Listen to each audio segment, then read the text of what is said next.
Worth remembering tonight as we're watching primary results come in from two typically ruby red states where Democrats are seeing openings that in the majority of polls over the past year, voters say the economy is their number one issue. And the Donald Trump economy is a real-time affordability crisis. On top of the Iran war driving up the price of gas and goods, Trump continues to wage trade war policies that threaten to drive prices even higher. He's been threatening 50% tariffs on a variety of Canadian goods.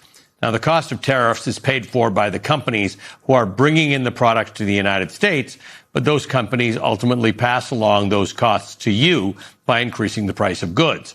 Last year, 72% of all of Canada's exports went to America. Canadians imposed retaliatory tariffs against the United States last year and have moved to strengthen their trade relations with other countries.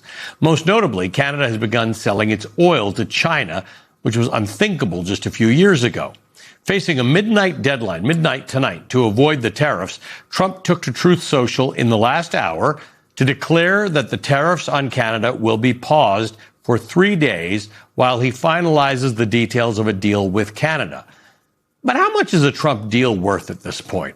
Joining me now is Jared Bernstein, former chairman of the Council of Economic Advisors under Joe Biden. Jared, nice to see you. Thank you for being with us. I will say, you know, I'm from Canada and I'm back in Canada all the time. I was there a couple of weeks ago. Canadians don't think this is funny. They don't think it's a joke. They're not really into this. And their general view is that this unbreakable relationship that has gone on for the entire history of Canada and the United States being countries is broken. The Prime Minister of Canada, Mark Carney, has said so, that this is just going to be a new thing. We're not sitting around waiting for Donald Trump to come up with a deal that might be okay with both of us.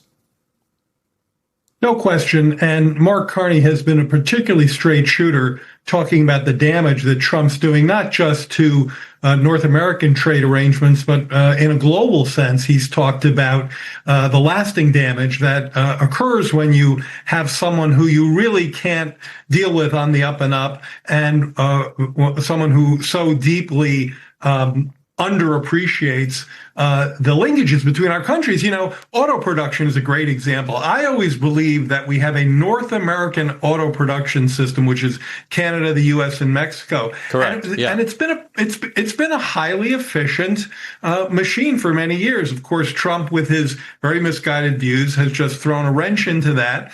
And look, I think bottom line, this is, yes, it's hurting Canadian exports. They're one of our biggest trading partners, but it's also hurting American consumers through the precise channel you mentioned earlier, which is the pass-through to them at the end of the chain. So Canada and the United States have major trade relationships. A lot of our lumber comes from Canada. You mentioned autos. A lot of dairy is traded between the two countries. Potash, which a lot of people don't think about, but a necessary ingredient in fertilizer. And electricity. Now, I come from Ontario. Ontario has a very conservative premier, the equivalent of a governor.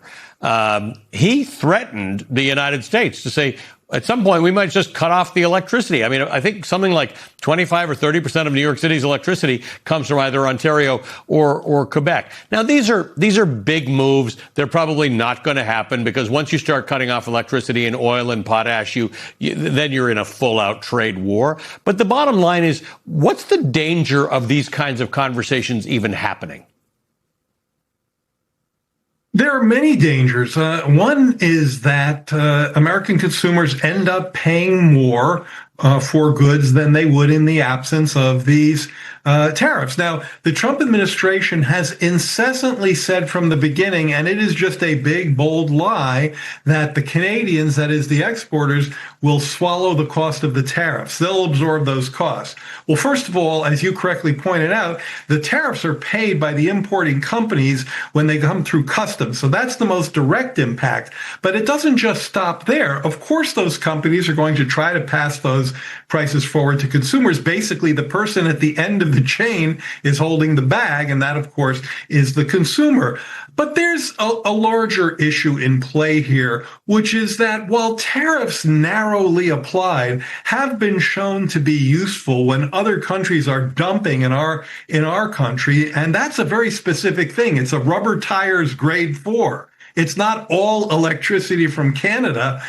Then you start to see global trade arrangements reshape. And that's the Chinese point you made earlier. You said it quite the way I would, which was you wouldn't see that kind of agreement between China and Canada. By the way, Mark Carney has also starting to allow Chinese EVs to come into Canada. I saw them when I was in Canada. Cars you don't see in the United States, you now start to see on Canadian streets.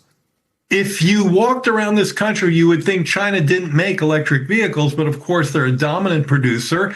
And what Carney is trying to do there is not just take in some of these BYD, these China EVs, but he's trying to do some technology transfers so they can learn how to build them there. It's actually, in my view, a smart move as long as you keep that under a quota, which is what he's doing. I think it's 50,000 vehicles. But at any rate, that's the kind of reshaping of trade relations that will probably outlast Donald Trump.